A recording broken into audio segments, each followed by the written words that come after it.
12 Red Herrings by Geoffrey Archer. Read by Alec Mccowen. Trial and Error. It's hard to know exactly where to begin, but first let me explain why I'm in jail. The trial had lasted for 18 days, and the jury at Leeds Crown Court had been out for almost 2 days. Rumour had it that they were hopelessly divided. Suddenly there was a buzz in the corridors, and the members of the jury filed quietly into their places. All eyes were on the foreman of the jury, a fat, jolly-looking little man, striving to appear solemn. He seemed the sort of fellow with whom, in normal circumstances, I would have enjoyed a pint at the local. But these were not normal circumstances. As I climbed back up the steps into the dock, my eyes settled on a pretty blonde who'd been seated in the gallery every day of the trial. I wondered if she attended all the sensational murder trials. She showed absolutely no interest in me, and like everyone else, was concentrating her full attention on the foreman of the jury. The clerk of the court rose and read out from a card the words he knew by heart.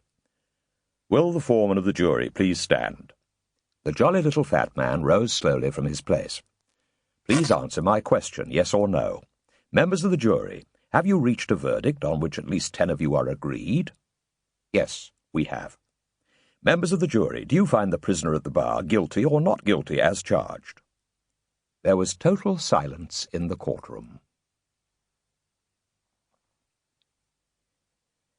I first met Jeremy Alexander in 1978 at a CBI training seminar in Bristol.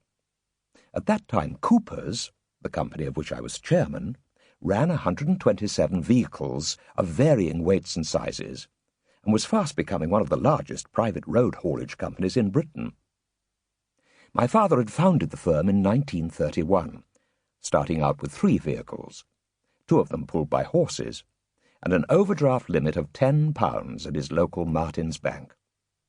By the time we became Cooper & Son in 1967, the company had 17 vehicles with 4 wheels or more, and delivered goods all over the north of England.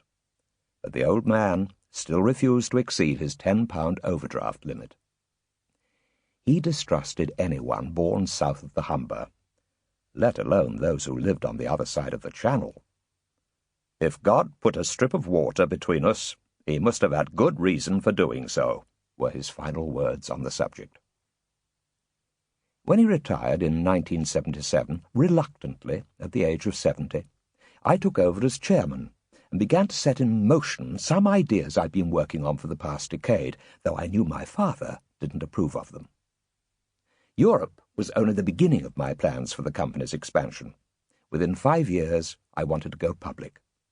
By then I realized we would need an overdraft facility of at least £1 million, and would therefore have to move our account to a bank which recognized that the world stretched beyond the county boundaries of Yorkshire.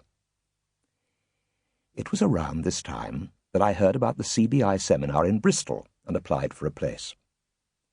The seminar began on the Friday, with an opening address from the head of the European Directorate of the CBI. After that, the delegates split into 8 small working groups, each chaired by an expert on community law. My group was headed by Jeremy Alexander. I admired him from the moment he started speaking. He lectured us for an hour on the fundamental differences in practice and procedure between the member states of the community, then answered all our questions. We broke up for lunch a few minutes before 1, and I managed to grab a place next to Jeremy.